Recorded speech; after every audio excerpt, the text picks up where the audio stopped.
My name is Dylan Marr, I'm student number is SO107876, and this is my micro teach. So basically today we're going to be learning about how football coaches are effective. So our learning objectives today are to identify 3 factors of best practice for a football coach, to identify 3 ways is how a coach is effective with their own players, and to identify what makes an effective drill. So for starter, I want you for 3 minutes to write down as many factors of best practice that you can think of for a football coach.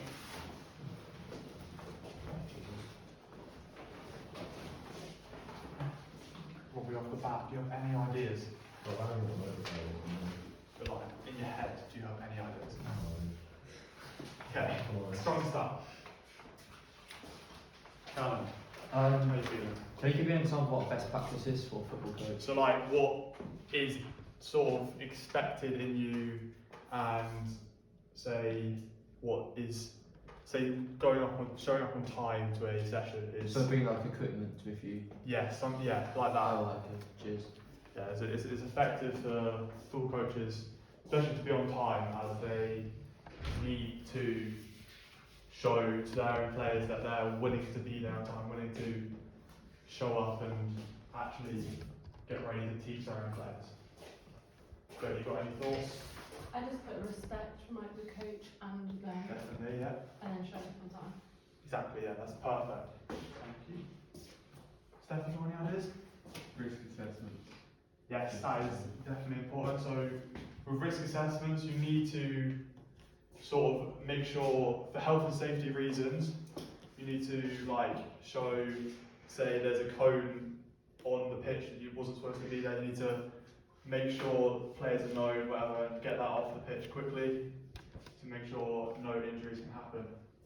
Jess, you got any ideas? Being prepared. Yes, definitely, because you definitely need to be prepared in the session, as you need to have a clear outcome, clear plan on how to sort of what you want to do for the session, make sure it is perfect. And Sam, what ideas? I've got turn up with the correct equipment. Yeah, definitely. Yeah, you need to make sure you've, again, fully planned out the session with the equipment and everything to make that perfect. Alright, so here are some of the ideas that I've come up with, which I think are important, especially for a football coach. One of them is turn up on time. On that, you need to turn up on time to make sure you show to the presence that you are capable of being there and giving your players an actual reason to be there as well. Wear the suitable equipment as well, put down as well, which links with Sam's way as well. Which if you come in to a session with a suit or jeans, whatever, you won't show that you know what you're doing or whatever, and that won't be right for players in their right equipment and kit to it can be a bit disrespectful in a way to the players as well. You also need to plan the sessions out, as I was saying earlier. Plan them out, make sure there's a clear outcome. So, say you want to do a crossing drill, you need to make sure the clear outcome is like you have sort of planned the session where a crossing drill, and then you need to make sure players like get the height on the ball, get into the box and whatever. You need to bring your best attitude to each session, because if you don't bring your attitude, then you won't, the players will be maybe be downbeat, so the coach could be a bit dull, just standing there doing absolutely nothing, not interacting with players. If you bring your best attitude, then that will lift the spirits of your own players and give them a reason to be there. The 5 C's, which most people don't know about, is very good for sort of any young football coach, or anyone under 11 coach or under 11s coach. So competence is you want to be doing your plan quickly, effectively. You need to be confident while you speaking to your players, so they can show that you know what you want to be there, you know what you're doing. Connection, so you need to basically be able to talk to players. You need to have some sort of connection with them, so they actually will listen to you and understand what you're saying. You need to have character, so you need to be enthusiastic, you need to be sort of willing to be the sort of coach that you need to be. And creativity is so you won't just in a session, you won't do a shooting drill every single time, just a boring one. You need to like adaptability. It's like you need to change the ways, which is the last point as well, being able to adapt to any situation as well. So if say you have less equipment, you need to be able to adapt, say make a smaller pitch, so you're able to use that effectively to make it the best possible way. So we're going to be going on to how our different coaches are effective. Does anyone know any of these coaches and who they are really? Yes, Callum. Pep Guardiola, Yeah. Jose Mourinho, Yeah. Zinedine Zidane, and Oakley on last one. Yes, that is correct. You've got Pep Guardiola in the top left, who's the manager of Man City. You've got Jose Mourinho in the top right, Jose Mourinho in the top right, who is currently unemployed as he was sacked. He was the manager of Tottenham last Monday, but was sacked on that day, which is so he's one of the best managers in the world. So Jose Mourinho being sacked was a big deal. And then Zidane in the bottom left, as you said earlier, was the Real Madrid manager. And then we've got Hans-Dieter Flick, who is the Bayern Munich manager, who Bayern Munich are at the moment one of the most successful teams. They won a quintuple, in their last season. So I want everyone to, I'll give everyone one coach, and I want them to be able to search up trophies. You can search up the trophies, but then I want to search up the effective tactics that they use in their players that they'll bring to any team that they do, so they can be effective. So if Sam, you want to do Pep Guardiola, if Jess and Steph, you want to do Jose Mourinho, if Jody, you want to do Zidane, and then if Callum and Robbie, you want to do Hans-Dieter Flick. That's possible for you. I'll give you 3 minutes to do that.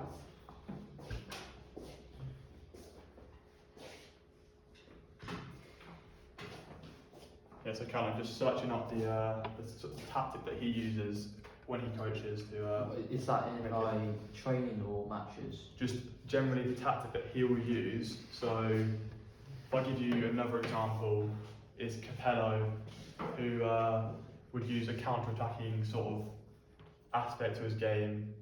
So I will go on to that. Yeah, so just any sort of tactic they use to make their players better. Okay, cheers.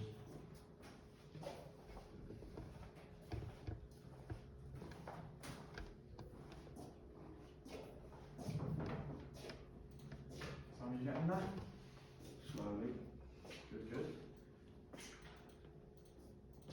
With Zidane, which is Jody's, basically it's not maybe a set tactic that he uses, but there may be something that he does in his like ways of coaching and everything.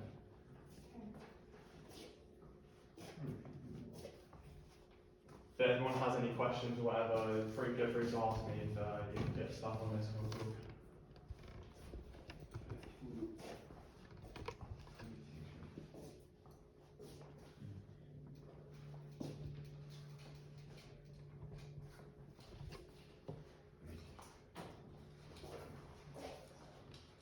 Steph, Jeff, what we found on Jose Mourinho?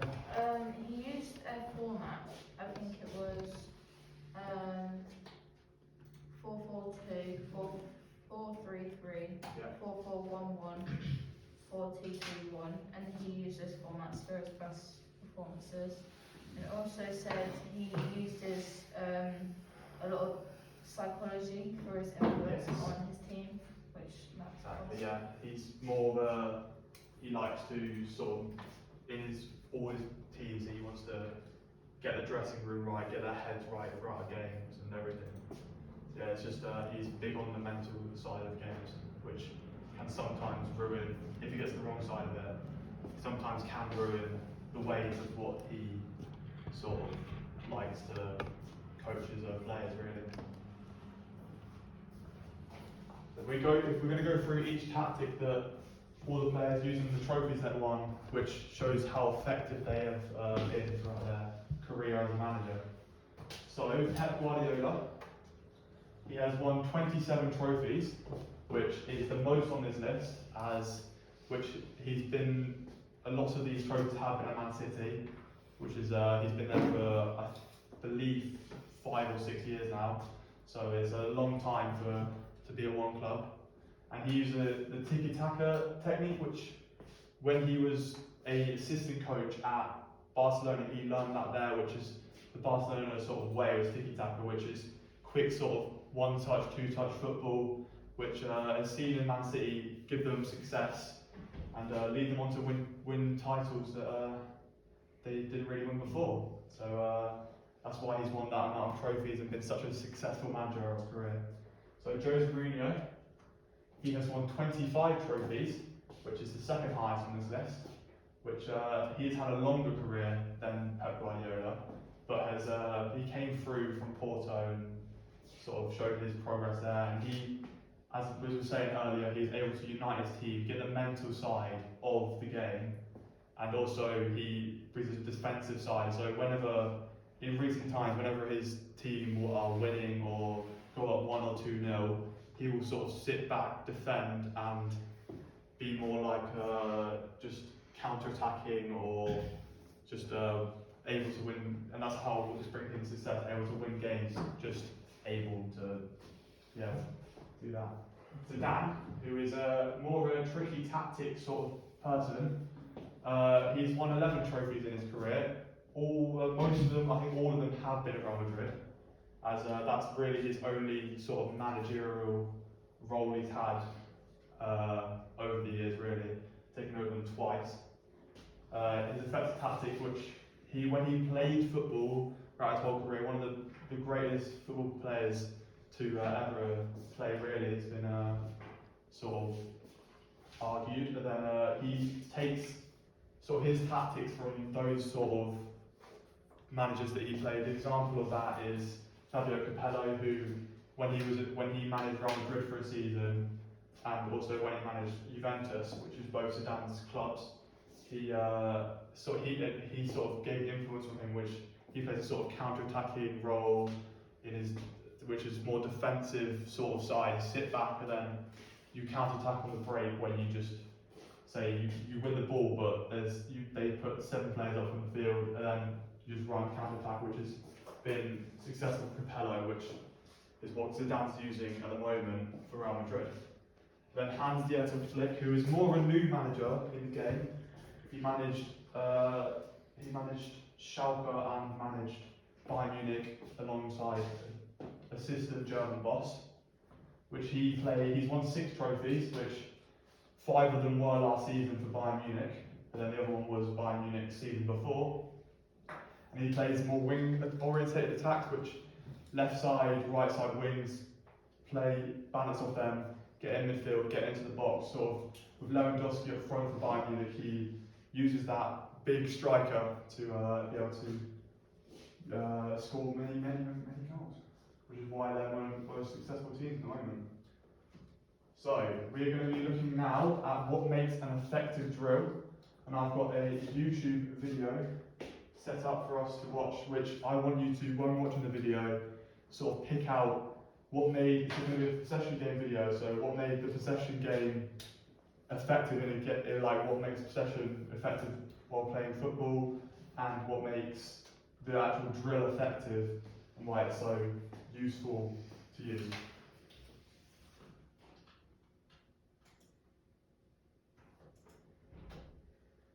It's a quick 3-minute video. You can make it bigger if you want. For me, it's quite important to understand keeping possession as a drill which is going to help you to obviously maintain possession, but then having the purpose to score. So I don't believe in keeping possession just for the sake of keeping possession, and I don't like when we call drills of football, because that wouldn't be football. That wouldn't have a correlation, that wouldn't have a proper relationship with 11-11. We keep possession because we're going to have a purpose, which is a score. Therefore, in that keep possession side, what we'll do is we get the players into positions. So outside the box, which is a rectangle, never a square, because we're playing rectangles, we don't play in squares. So out of the rectangle, we have on one end, we have the centre back, who is going to initiate the game, because we like playing after the back. Then we're going to have number 4, we're going to have number 8, we're going to have number 10, and then we're going to have a neutral player who's going to give us a chance to create the overload. Who could be a fullback, could be a winger, could be anyone. So the objective is keep possession, but always directional. Always starting from your centre back up to your number 9, because that's the essence of football. You can see on the screen different sort of feedback on what is making the drill effective in a way, and how it's played.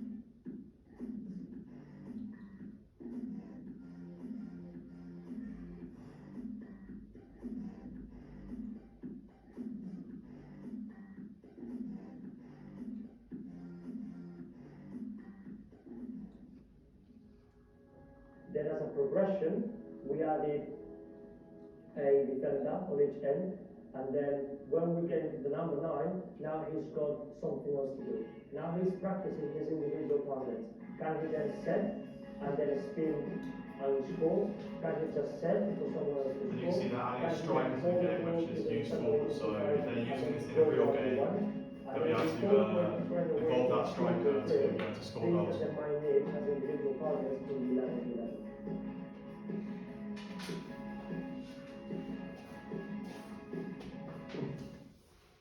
So, has anyone got any ideas on different sort of ways that was effective, ways the possession sort of game can affect in a football match?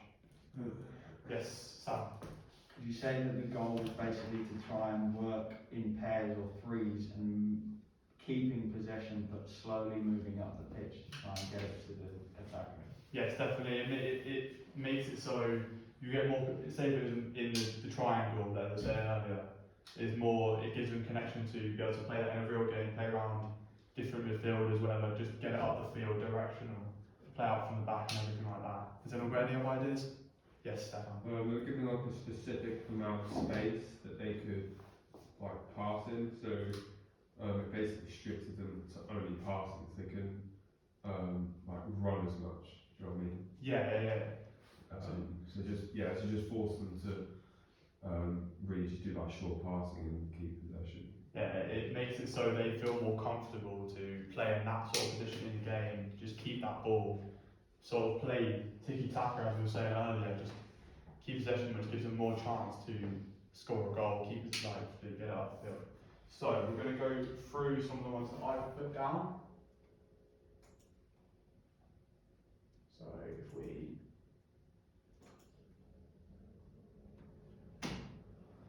So why the possession game is effective? So it allows in the real game, it allows them to keep possession, get moving upfield, just to get into that box, score a goal, which gives a bigger advantage over different sort of players, teams, different players, and everything.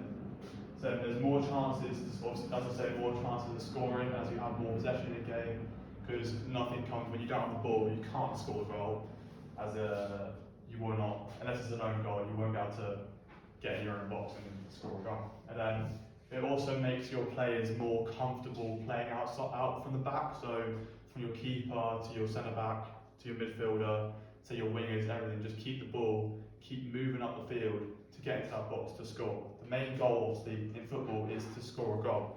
So you want to be able to get the points, get the whatever needed to win the game. Then what made that drill effective, as it was free flowing, there was no stopping, so you won't be, say, in a different drill, you'll be standing around doing nothing. This, you're on your toes constantly, just getting moving, it gets your stamina up and everything, so you just keep bouncing around everything, it just keeps you more interested as well. And also it had a clear outcome, so you want to have a clear outcome of the game. So this possession, just keep possession, keep the ball moving quickly and everything, just keep that momentum going to score a goal. And it also gives ability is, well, you can see in the video, you can see that they changed the drill, so it sort of made a striker come in to make it more of a clear outcome to score a goal. And yeah, so if you need adaptability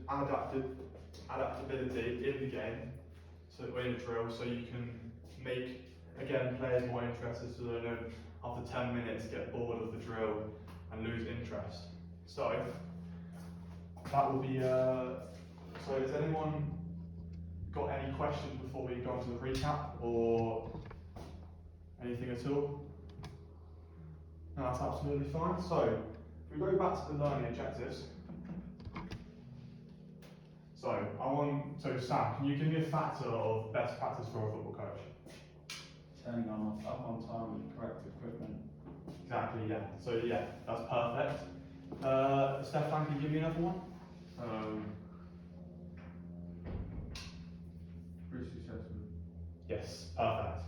It's definitely needed in a football coach. Yes. Training equipment.